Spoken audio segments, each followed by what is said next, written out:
Eh bien, salut tout le monde, c'est Darkose. Ouais, je sais vraiment plus comment commencer des vidéos YouTube. J'ai un peu perdu l'habitude. Eh bien, j'espère que vous allez bien. Ça fait très longtemps qu'on n'a pas parlé de Boruto ensemble, des chapitres de Boruto, de l'arc avec Code actuellement, de Ada, de Daemon, de Shikamaru, de tous ces personnages qui font vibrer actuellement l'œuvre Boruto. Du coup, j'ai décidé de faire une grande vidéo chapitrée qui va parler de mon avis sur les 14 derniers chapitres.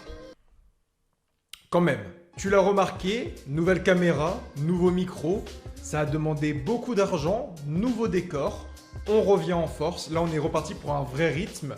Ça fait plusieurs semaines, plusieurs mois que je travaille sur mon retour sur YouTube. Là, les 100 000 abonnés, on va les exploser et on va aller même au-delà. Donc tu peux t'abonner, liker, commenter pour faire partie de l'aventure de Darkose. Parce que là, on va vraiment tout déboîter là. Merci également pour votre soutien sur Dragon Ball Kakumei. Vous êtes des boss. On est actuellement au chapitre numéro 12 qui sort du coup ce mois-ci. Vous êtes des monstres, il y a plus de 100 millions de lectures, on est lu à l'étranger. Bref, je pourrais faire une vidéo dédiée à Kakumei, chose qui arrivera très bientôt. Mais pour mon retour, je voulais juste vous dire merci, puisque Kakumei, c'est un carton énorme, et on le doit à vous, donc merci. Et vous pouvez le lire sur Manga Draft, donc n'hésitez pas à aller voir tout ça. Mais je tenais à vous dire merci. Et maintenant, on va commencer un peu à parler de Boruto. Alors du coup, oui, je vais reprendre les vidéos review de Boruto en manga et de Boruto en animé et les animés à venir comme Demon Slayer, la saison 3 et j'en passe. Ça va revenir en force. T'en fais pas, déjà je te pose ça comme ça, tu vas être un peu content. Mais du coup, ce sera beaucoup de vidéos facecam, beaucoup de montage, comme tu le vois actuellement depuis le début de la vidéo. Mais il y a des grandes productions qui vont arriver où j'en suis très fier. Depuis ces dernières semaines, ces derniers mois, comme je t'ai dit, je travaille sur mon retour à YouTube et je bosse maintenant, et je suis content de le dire, avec certains animateurs des studios Pierrot qui bossent actuellement sur l'animé Boruto. Je bosse avec certains d'entre eux pour des projets pour cette chaîne YouTube. Ça a demandé beaucoup d'argent, beaucoup d'investissement, beaucoup de temps et on y arrive. Donc oui, les reviews, ce sera un montage assez simple, très simple. Mais des grosses vidéos arrivent, il y aura le retour du Shinobi Kumite comme avec Inoxtag, mais également le retour des Naruto Origins. J'avais déjà raconté l'histoire de Sasori, et bien là, il y a un montage en cours sur Deidara, avec plein de secrets, plein de révélations. Bref, 2022 va être très croustillant. Je ne te fais pas plus attendre, on va donc parler de Boruto, à commencer par le chapitre numéro 58.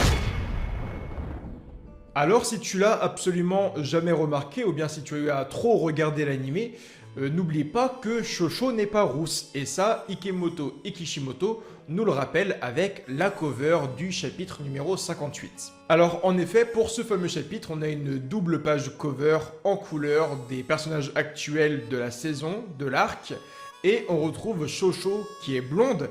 Et oui, ce sont les vraies couleurs de Shosho. De base, Shosho Akimichi est blonde aux yeux dorés, c'est juste l'animé qui s'est loupé et qui a fait Shosho rousse. Mais de base, Shosho est blonde et elle a toujours été blonde. Dans la toute première cover de Boruto, chapitre numéro 1, pour un peu teaser le manga Boruto avant qu'il soit paru, Shosho apparaissait déjà en blonde, et dans le tome 2 du roman Boruto, Shosho apparaît avec Sarada et Shosho est encore une fois blonde. Et dans la cover du chapitre 58, Shosho est blonde. Donc, c'est une information, si tu ne le savais pas, les vraies couleurs de Shosho, logiquement, Shosho est blonde aux yeux dorés. C'est une erreur qui existe souvent, c'est comme le chakra de Naruto, le Rasengan, qui était pas bleu de base, qui était orangé, jaune. C'était les vraies couleurs du Rasengan et du chakra de Naruto, mais les studios Pierrot l'ont fait en bleu. Ça arrive. Il y a également les yeux de Kurotsuchi qui sont logiquement rose pâle et ils les ont fait noirs. Il y a plein d'erreurs comme ça dans l'animé, dans la production Naruto.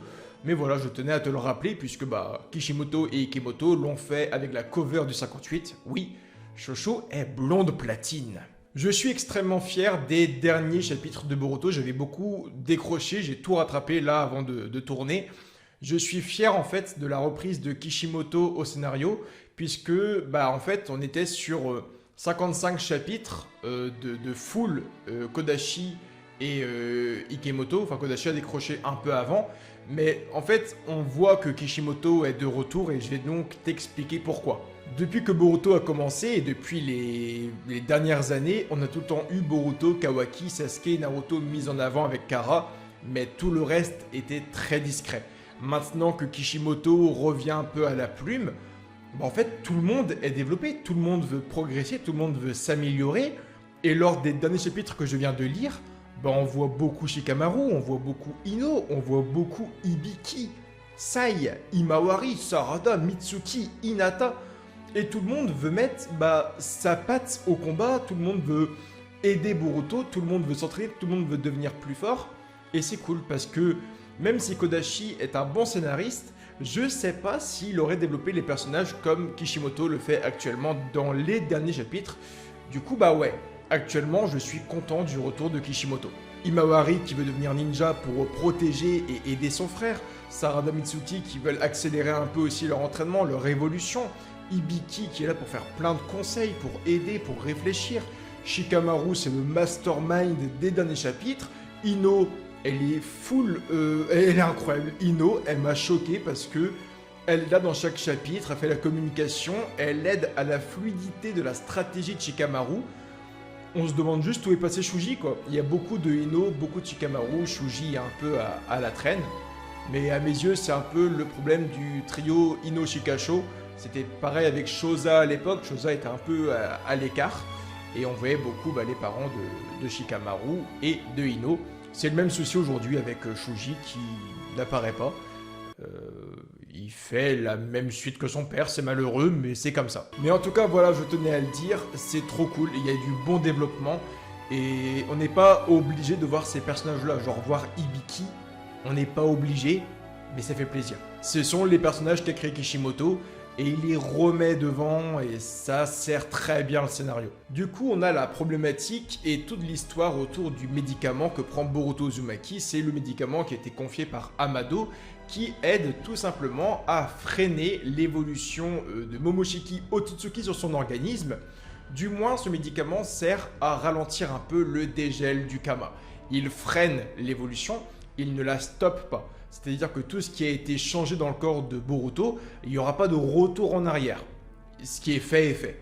Mais du moins, comme je l'ai dit, ça ralentit un peu le dégel du Kama et Naruto parle de ce médicament à son fils en disant « Voilà, t'as une possibilité, il y a des effets secondaires. Le pire d'ailleurs de ces effets secondaires, c'est la mort. Du coup, réfléchis bien avant de le prendre, prends plusieurs jours, prends plusieurs semaines s'il le faut. » Mais réfléchis. Et Boruto s'en fout, il ouvre le médicament, il avale le truc. Et bon, ça fait une petite scène humoristique où Naruto est sur le cul. Mais Boruto prouve encore une fois sa prise de maturité en disant « En ce qui concerne le Kama, en ce qui concerne le cas de Momoshiki, mon choix est fait depuis longtemps. Je sais ce que je veux faire, ce que je ne suis prêt à ne pas faire. Mais en tout cas, Boruto est déjà prêt à mourir depuis longtemps. Déjà face à Ishiki, il était prêt à se trancher la gorge, à se foutre un kunai dans la jugulaire. Donc Boruto est déterminé, le médicament il réfléchit pas, c'est déjà vu depuis bien longtemps, et là-dessus il a choqué Naruto pour notre plus grand plaisir. Mais ce qui est ultra intéressant, c'est que Boruto s'excuse également de son comportement envers son père, il dit « Je suis désolé de t'inquiéter, tu vois, oui j'ai pris le médicament à la hâte, oui je l'ai pris sans trop réfléchir, sur un coup de tête, mais mon choix est déjà fait, mais néanmoins, désolé de t'inquiéter. » C'est con, c'est très con. Mais quand on pense au début de Boruto, au début du manga ou de l'animé, où leur relation était très très spéciale, très tendue, voir un Boruto qui dit « Papa, je suis désolé de t'inquiéter », moi c'est un kiff. Il y a une évolution qui est montrée encore une fois. Boruto grandit, Boruto évolue, c'est du bonheur. Et d'ailleurs, depuis le chapitre numéro 58, Boruto porte réellement le bandeau frontal de Sasuke. Et c'est étonnant, gênant à la fois, puisque c'est quand même un bandeau de Nukenin. Alors, ce bandeau n'a pas été fait en disant « Maintenant je suis Nukenin, je suis plus à Konoha » et c'est pas Sasuke qui a rayé le bandeau. On sait comment ça a été fait, c'est Naruto qui a rayé le bandeau dans une attaque.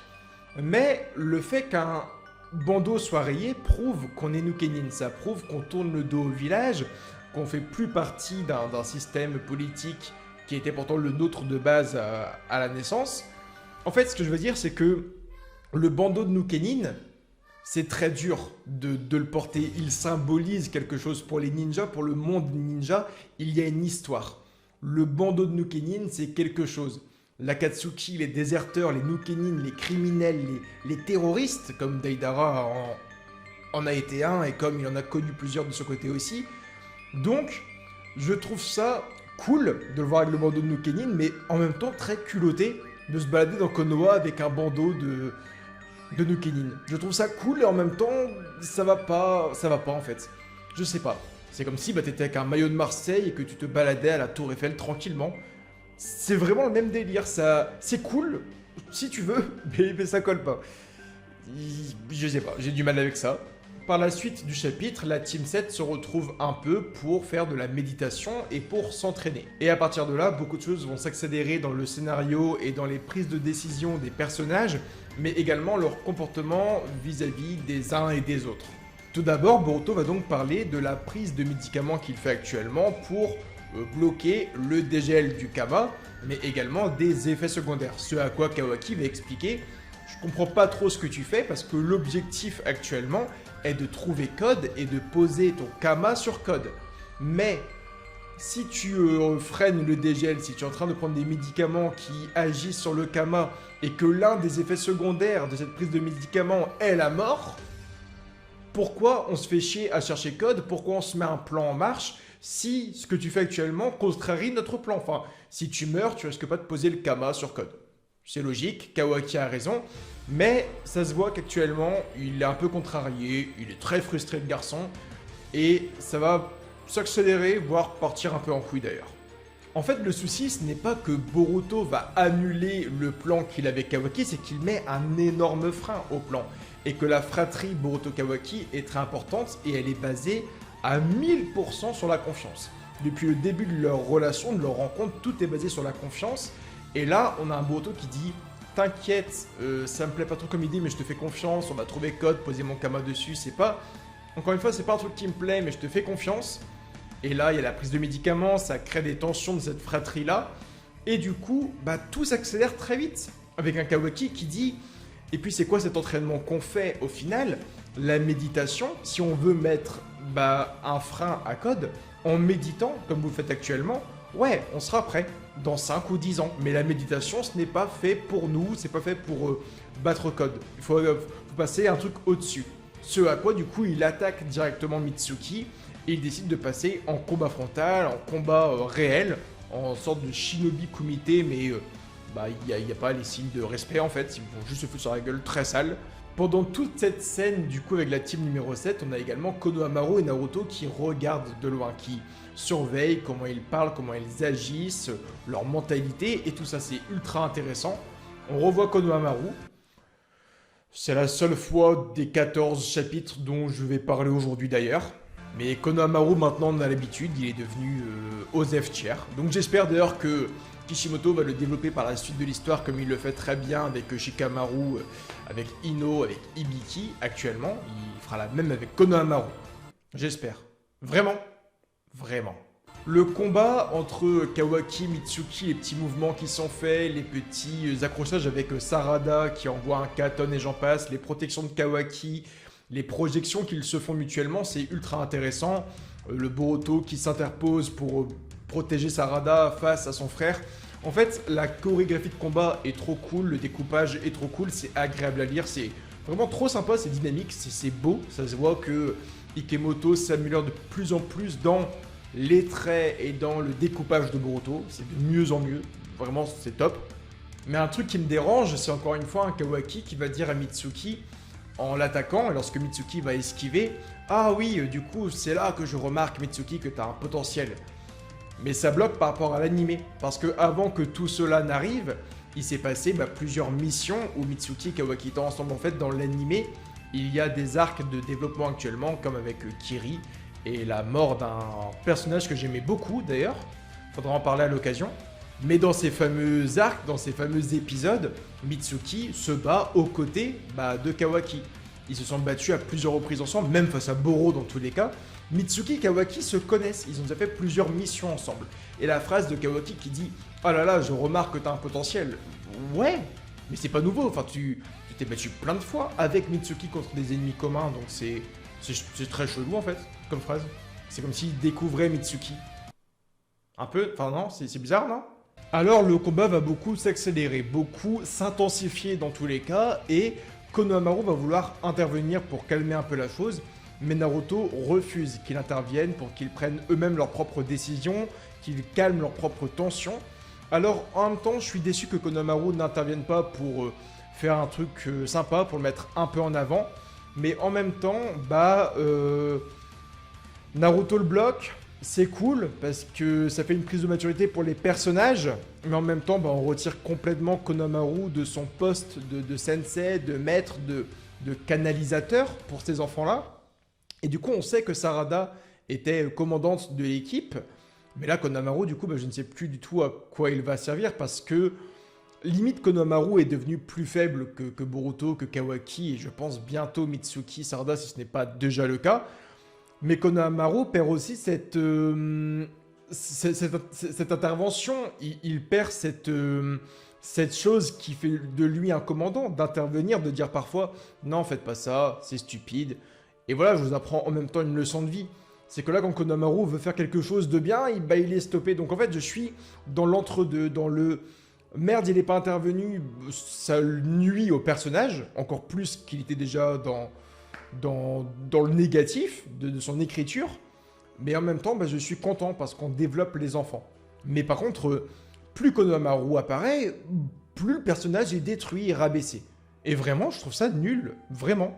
Et là, Kawaki va du coup soulever un point intéressant, important, auquel je suis d'accord, mais il amène d'une manière assez violente, assez mauvaise, où il explique au final que la méthode d'entraînement de Konoha est nulle en fait. C'est pas comme ça qu'on va s'améliorer et devenir puissant.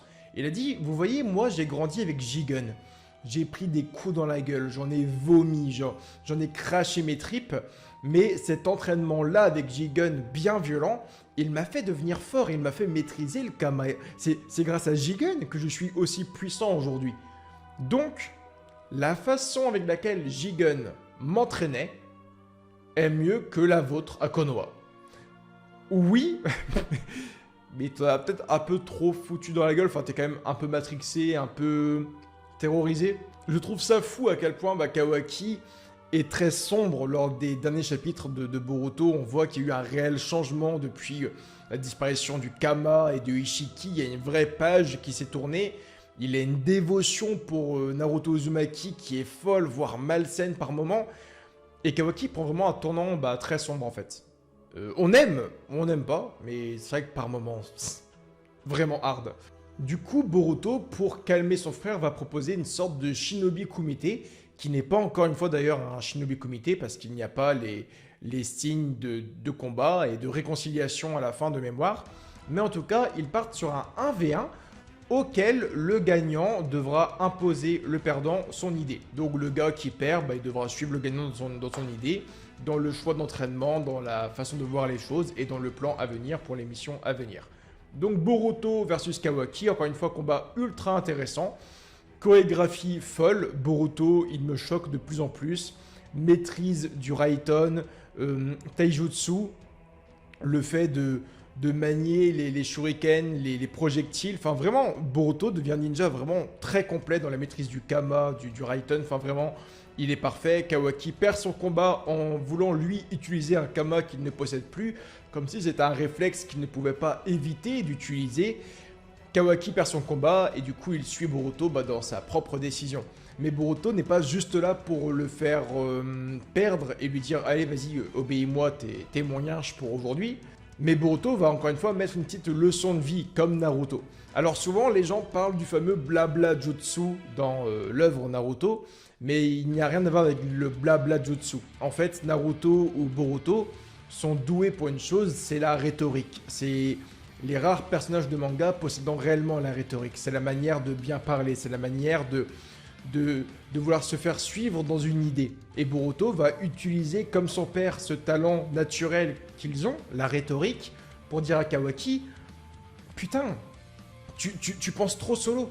Tu penses trop solo, tu penses trop à agir seul, et ce n'est pas la bonne manière. On est tes potes, on est ton équipe, nous sommes ton village, nous sommes ta famille. Viens, on fait les choses ensemble.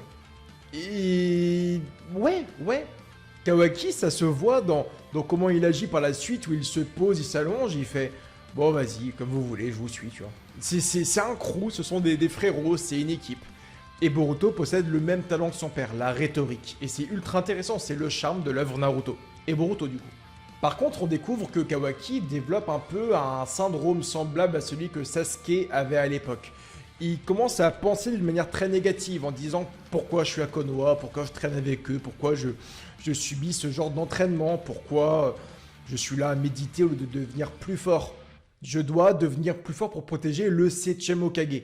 À l'époque, Sasuke voulait devenir plus fort, il se lassait d'être avec Kakashi, Naruto et Sakura parce qu'il se sentait stagné. Du coup, il voulait trouver une nouvelle puissance. Pas pour protéger quelqu'un, mais pour tuer quelqu'un.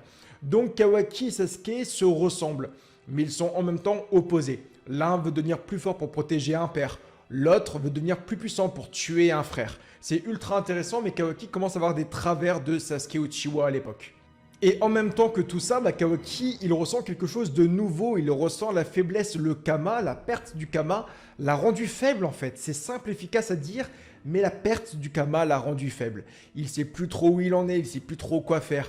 Tout ça, c'est nouveau pour lui. Il doit apprendre à avancer avec ses faiblesses, à devenir plus fort. Il part comme de zéro, il a perdu quelque chose de puissant. Comme un Sasuke qui a perdu un Rinnegan, comme un Naruto ayant perdu un Kurama. Kawaki a perdu le Kama. Et il doit avancer avec cette faiblesse pour devenir plus fort. C'est ultra intéressant. Mais du coup, on voit que Kawaki commence à être dépendant du Kama. Il a un manque du Kama qui apparaît. Et il veut le retrouver du coup. C'est vraiment toute l'histoire qui va arriver pour les prochains chapitres. Et c'est comme ça du coup qu'on commence le chapitre numéro 59 de Boruto. N'oubliez pas, chaque chapitre un timecode, ça va aller beaucoup plus vite. La vidéo va être très longue je pense, mais n'hésitez pas, il y a les timecodes, regardez-le en plusieurs fois s'il le faut. Mais on commence le chapitre numéro 59. Ce chapitre commence avec un flashback de Kawaki et de Code qui est très intéressant. C'est une scène qu'on découvre parce que en fait elle n'a jamais été narrée ou citée dans l'œuvre Boruto jusqu'à aujourd'hui. Il s'agit en réalité du coup d'un étranglement que Code fait sur Kawaki en disant « Pourquoi c'est toi le réceptacle? Pourquoi c'est toi l'être élu ?» Et on voit que Code a une vraie fascination pour les Otsutsuki en les appelant les dieux. Et on voit qu'il les vénère, on voit qu'il admire Jigen, qu'il admire Ishiki. Il est vraiment là à étrangler Kawaki et il le dit « Ouais, tu ne serais pas le réceptacle, tu ne serais pas l'élu si l'homme que j'admire n'aurait pas besoin de toi. » Je te tuerai de mes mains. Et c'est comme ça du coup que Kawaki va se réveiller et on comprend du coup qu'il est tiré d'un cauchemar. Il se réveille en plein test. Il est avec Sumire et Amado. Encore une fois d'ailleurs je reviens dessus mais pareil, Sumire est mise en avant. C'est top parce que dans l'animé c'est pas foufou non plus pour Sumire. Et là dans le manga, Sumire est présente. Et c'est très très cool. On voit d'ailleurs, petit aparté, on voit que le couple Sumire-Kawaki se dessine petit à petit. Même si au début elle dit être amoureuse de Boruto, on sait qu'elle partira vers Kawaki, ça se voit, elle est là pour lui, elle le soutient moralement et physiquement dans des soins physiques et mentaux. Et Sarada et Boruto, ça se dessine de plus en plus également, de toute façon. En fait, Boruto et Sarada sont faits pour être ensemble, pour avoir l'enfant miracle à la fin, Rinnegan ou j'en passe. Enfin c'est... Voilà quoi. J'ai déjà parlé plein de fois en fait sur ma chaîne, mais je trouve ça cool que ces couples commencent à se dessiner enfants. Ça, c'est très intéressant. Même si je l'aime beaucoup, le couple Hinata-Naruto, il sort un peu de nulle part. C'est... Bon, face à Pain, il y a un peu des choses qui sont montrées pendant la Grande Guerre aussi, mais là, vraiment, la relation Sarada-Boruto, elle avance petit à petit. Ça se montre, ça se dévoile, Sumire et Kawaki aussi. Et vraiment, c'est bien fait. Il y a une amélioration des développements de personnages féminins. N'oubliez pas, c'était le plus grand point faible de Kishimoto en scénario. Là, c'est de mieux en mieux. C'est trop cool, vraiment, j'aime beaucoup. Il y a de la romance. Dans ce cauchemar, d'ailleurs, Kawaki expliquait que Code avait une puissance déjà surhumaine étant enfant. C'est un flashback, c'est bien une vision qu'il avait de lui étant enfant. Et il le dit déjà, ce Code enfant possède une force surhumaine. Il n'a rien d'un homme, c'est un monstre. Donc on se dit, si Code était si puissant enfant, c'est quoi la puissance qu'il a aujourd'hui? Réellement.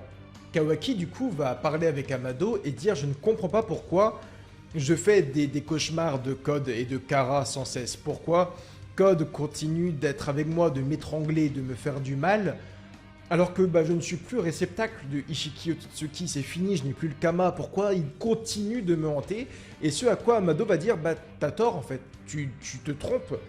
Même si tu n'as plus le Kama, tu seras à jamais le réceptacle de Ishiki. » Parce que Ishiki a posé son dévolu sur toi, même si le dégel s'est stoppé, même si le Kama s'est effacé, même si Ishiki n'a pas pu renaître en toi, il y a une partie de Ishiki qui se trouve en toi. Ishiki est quelque part en toi, il a posé un dévolu sur toi, donc oui, d'une manière ou d'une autre, tu es encore le réceptacle de Ishiki, tu es sa chose d'une manière ou d'une autre, même s'il n'est plus là, même s'il s'est éteint, même si son âme a disparu, tu restes son objet quoi. C'est dit très violemment, mais c'est vrai.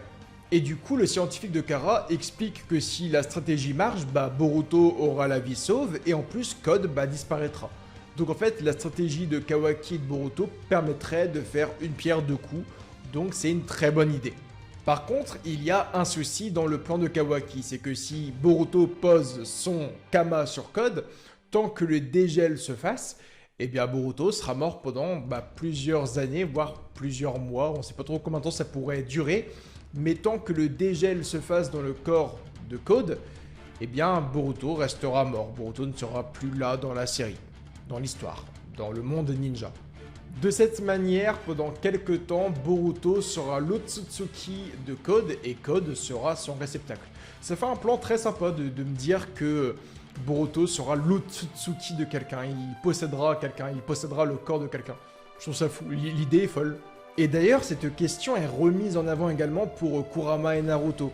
On parle de la puissance de Code, où en est-il niveau puissance? Et du coup, on se dit, est-ce que Naruto est capable de vaincre Code? Et si Code intervient dans Konoha maintenant, est-ce que Naruto aura les capacités de vaincre Code? Ça, on ne sait pas, on ne pense pas. Mais voilà, la question est remise sur le tapis. La mort de Kyuubi, la mort de Kurama, hante encore les derniers chapitres de Boruto. C'est vraiment, vraiment intéressant. Que la mort d'un perso tienne autant le manga et soulève autant de questions. Je trouve ça vraiment, les gars, trop cool. Et du coup, Amado donne sa réponse à la question. Si Naruto Uzumaki venait à affronter Code dans un 1v1, Code gagnerait et Naruto perdrait la vie. Il dit tout simplement, en fait, Code n'est pas du même niveau que Delta. Il est d'un autre niveau, il est du niveau de Jigen, peut-être même supérieur à Jigen. Donc, Naruto sans Kurama, ouais, il perdrait le combat. Ça, c'est indéniable, Amado le dit très clairement. Naruto Uzumaki, face à Code, il n'y a pas de chance de victoire. Et du coup, le scientifique de Kara explique tout simplement à Kawaki, si tu veux du coup réellement protéger Naruto Uzumaki, si tu veux éviter qu'il meure face à Code, trouve-toi une nouvelle puissance, trouve-toi un nouveau pouvoir.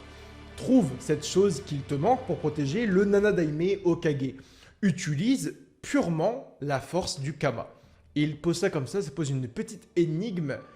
Et on se dit, comment ça, utiliser purement la puissance du Kama? Je pensais que c'était fini de toute cette histoire de Kama, comment Kawaki pourrait utiliser le Kama à nouveau. On retrouve à côté Eida qui espionne la conversation grâce à son dojutsu et elle rapporte toutes les informations à Code.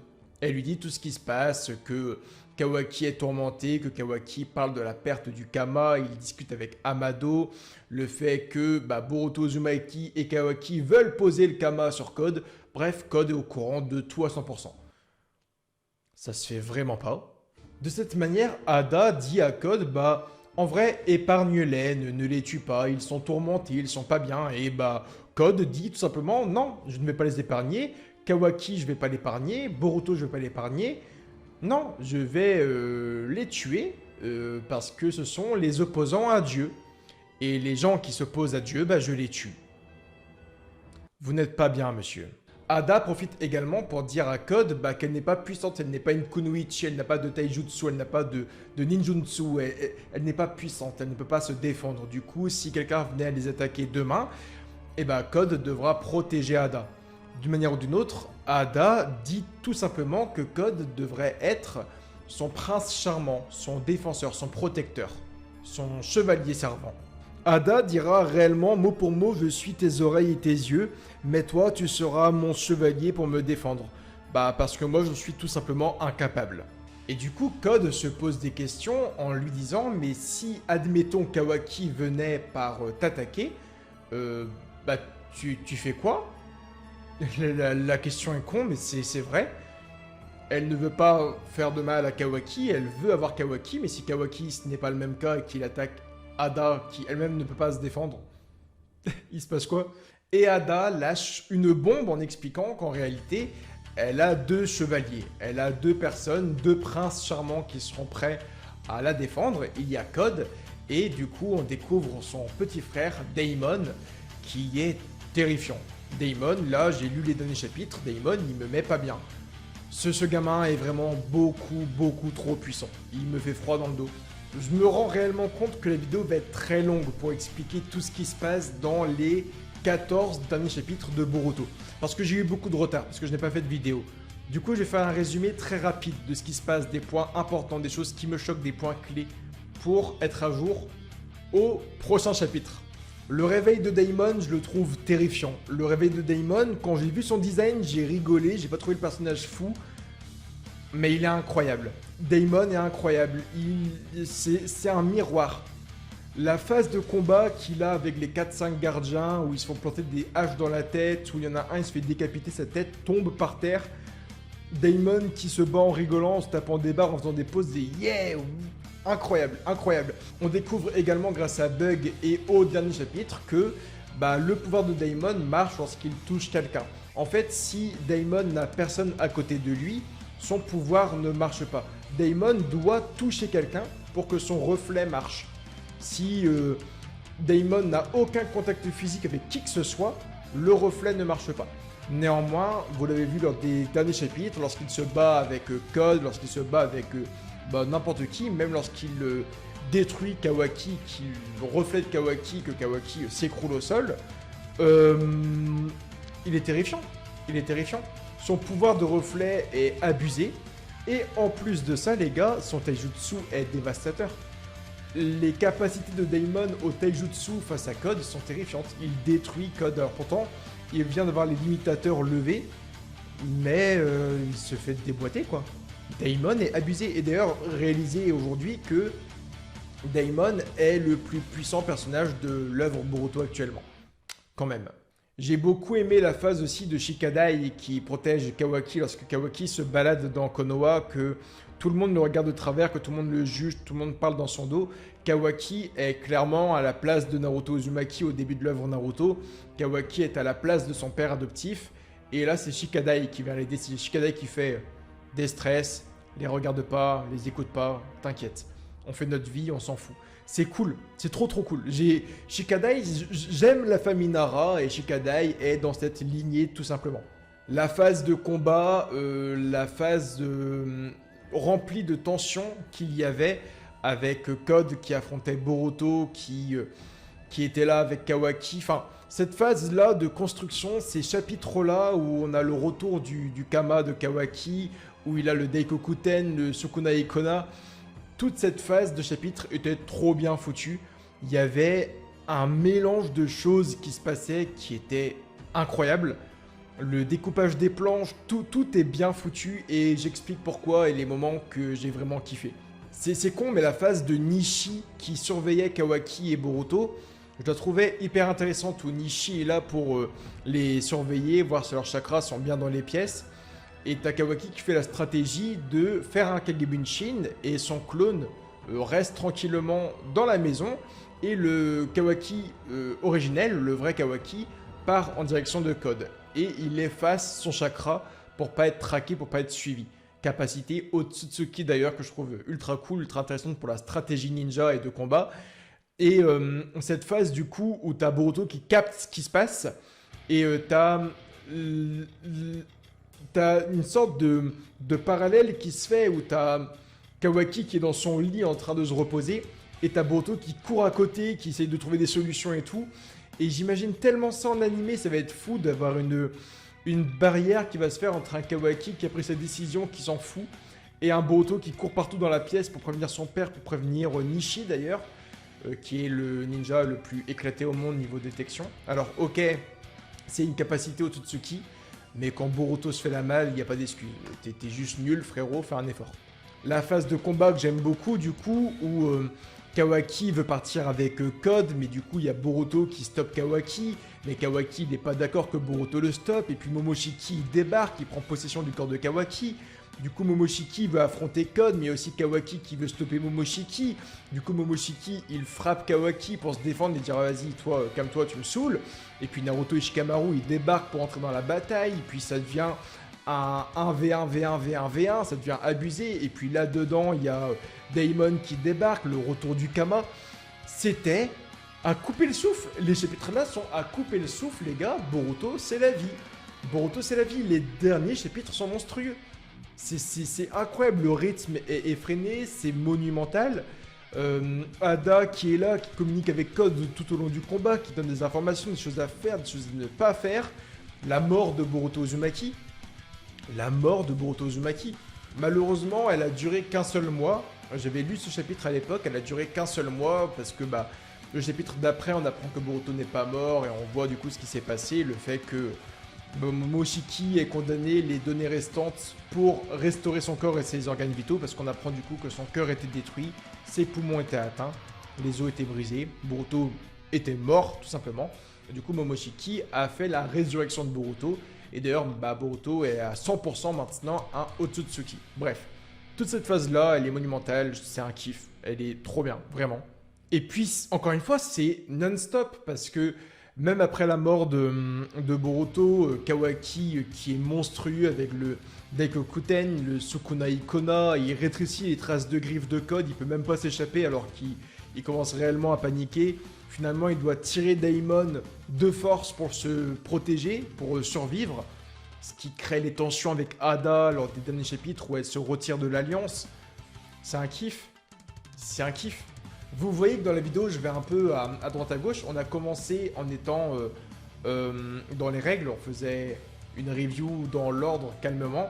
Mais là, je me rends compte qu'il y a tellement de choses à dire que je vais devoir faire une vidéo de 2 heures. C'est pas spécialement sympa pour vous. On va faire les points importants. Ça va être beaucoup plus simple. Encore désolé, les gars.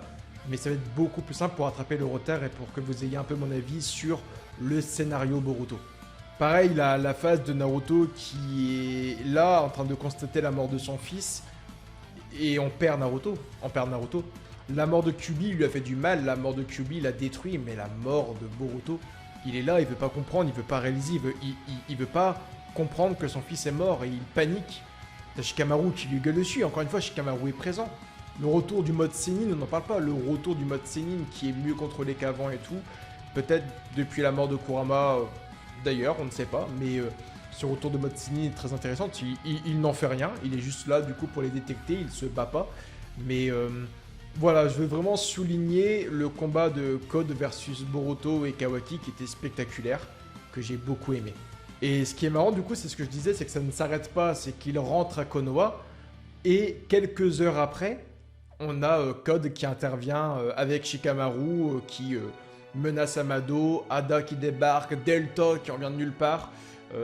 C'est un kiff, c'est un kiff. Après, il y a les bons et les mauvais teasings. C'est ce cyborg surpuissant, protecteur de Konoha, qui est un pétard mouillé, quoi. Delta, pour l'instant, elle a rien fait.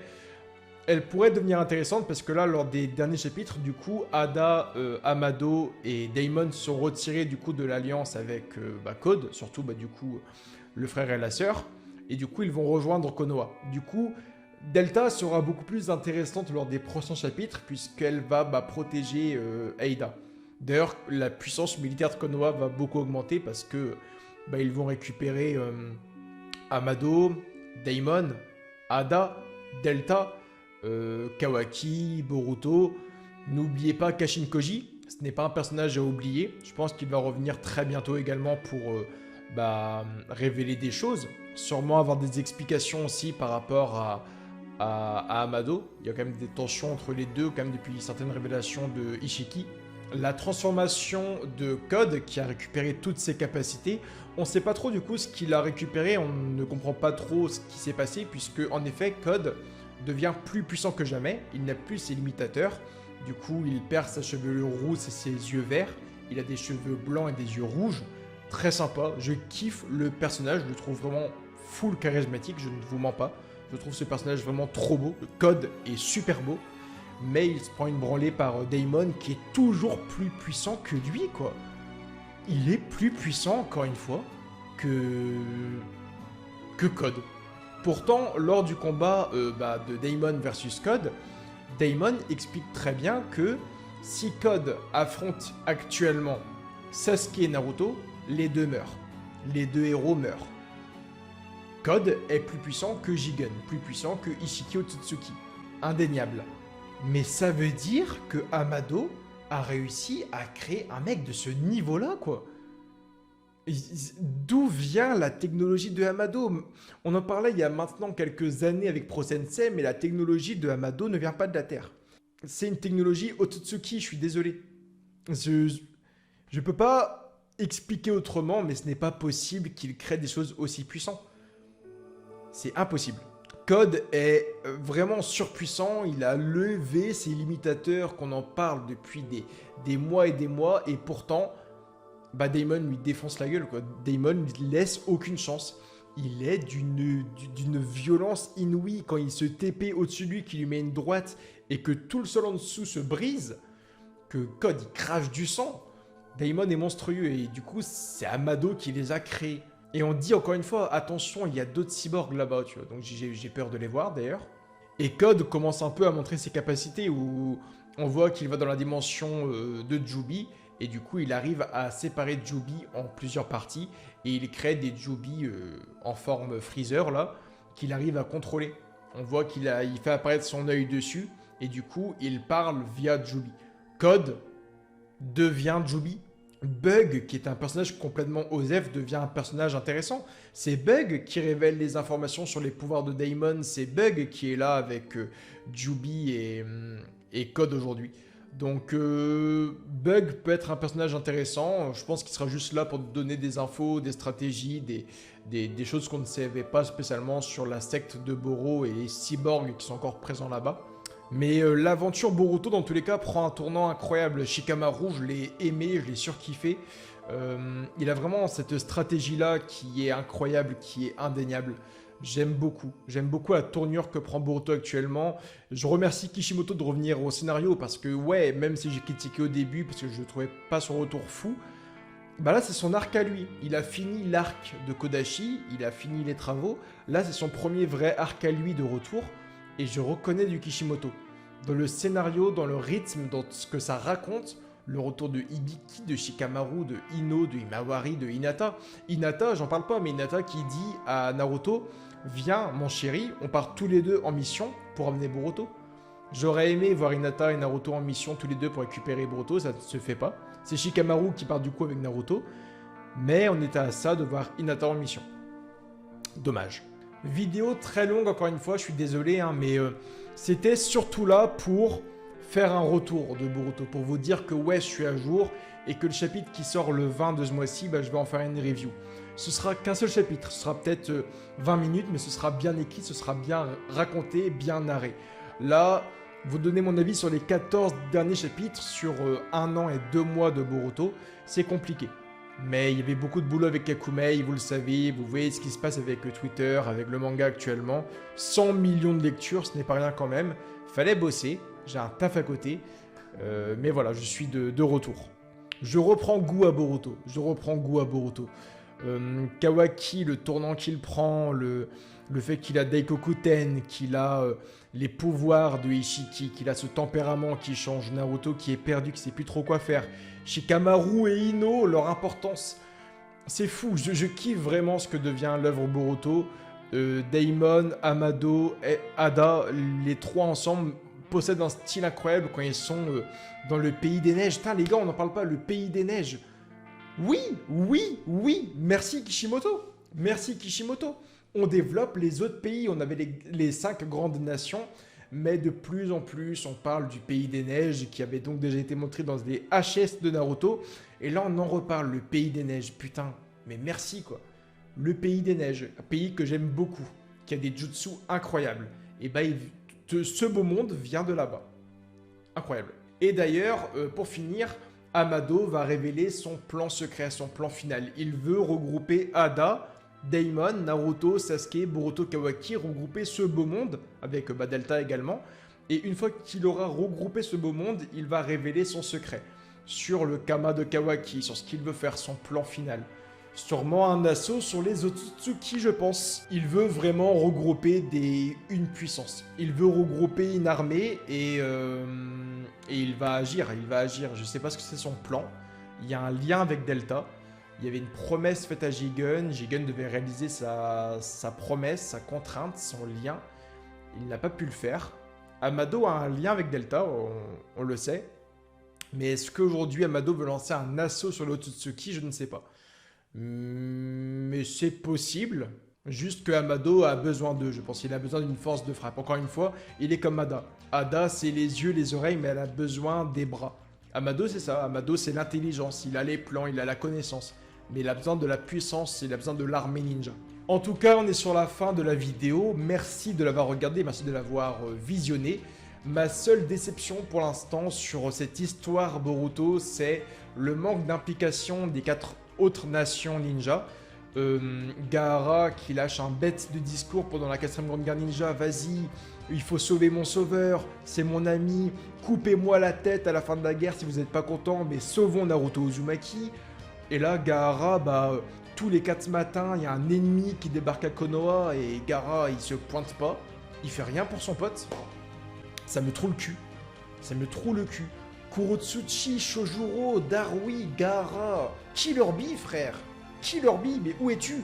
Ça me saoule que Hibiki ou Sai, on les voit beaucoup, et que les 4 autres Kage, depuis qu'ils savent que Sasuke a perdu le Rinnegan, depuis qu'ils savent que Kyuubi est mort, et bah ils se sont mis en mode occupé sur Skype, les frérots.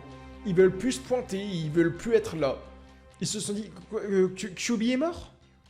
Non, nous on n'est plus là. Alliance Ninja, j'ai pas entendu parler quoi. Ça me fait chier que... Vraiment, si Gaara, son pote, c'est vraiment Naruto, il aurait dû laisser Kankuro et Temari gérer Suna, et il aurait dû prendre domicile à Konoha. Et je rigole pas les frères, je rigole pas. C'est l'Alliance Ninja, c'est la paix. Naruto a sauvé le monde. Naruto, c'est grâce à Naruto que la Terre existe encore aujourd'hui. Et Naruto, il se fait déboîter le cul tous les 4 matins. Son fils vient de mourir. Kyuubi vient de mourir.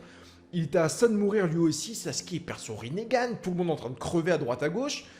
Et les 4 autres nations ne font rien. Ils restent chez eux à faire leurs papiers. Ça c'est honteux les frères. Hein. Je rigole pas. Je suis outré. Et je vous parle même pas de Sakura Haruno. Hein. Grosse fraude Sakura. Kakashi pareil. Putain la team 7 les frères. je suis outré. Naruto il perd Kyuubi, l'autre il perd ses Rinnegan, il y a les enfants qui commencent à mourir, Shikada il avait une bombe autour du cou il y a quelques années, Boruto il vient de se faire transpercer le torse, les enfants ils commencent à mourir, la nouvelle génération met la main à la pâte, et Sakura elle reste là à réanimer des poissons, Kakashi il est là à faire des bains publics, et je sais pas, sortez de la retraite, remettez la main à la pâte. Ah, ça me déçoit, un peu. Enfin bref, c'est mon retour sur YouTube, c'était une vidéo un peu rapide, un peu floue, qui allait un peu dans tous les sens. Mais je suis à jour sur Boruto, j'ai noté plein de choses, plein de secrets, plein de théories. On revient pour le chapitre prochain qui parlera un peu de la Team 7, de Konohamaru, de Shikamaru, de Naruto, de Sasuke et de Code. Donc on parle de tout ça dans quelques jours. Like, commente, abonne-toi, Facebook, Twitter, Instagram et Snapchat. Je vous dis à très bientôt pour de nouvelles vidéos et n'oubliez pas, date basso.